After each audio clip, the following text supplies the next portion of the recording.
দর্শক বন্ধু, সুন্দর একটি ম্যাজিক দেখাবো। তো ম্যাজিকটি হলো একটা বোতল আর একটা কাগজ। কাগজটি আমি এমনি সাদা কস পেতে কাছেছি। তো আসুন ম্যাজিকটি শুরু করা যাক। তো আমি এই বোতলে মুখ কটা লাগাই দিছি। আমি এটা আমি বোতলের ভিতরে দিব।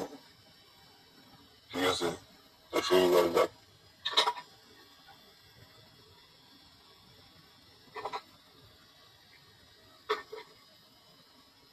ম্যাজিকটি আসুন দেখাই দিই কিভাবে করলাম।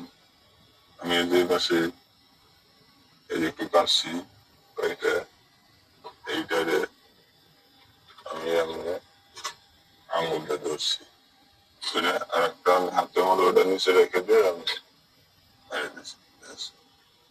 ম্যাজিকটি ভালো লাগলে অবশ্যই সাবস্ক্রাইব করবেন। সালাম।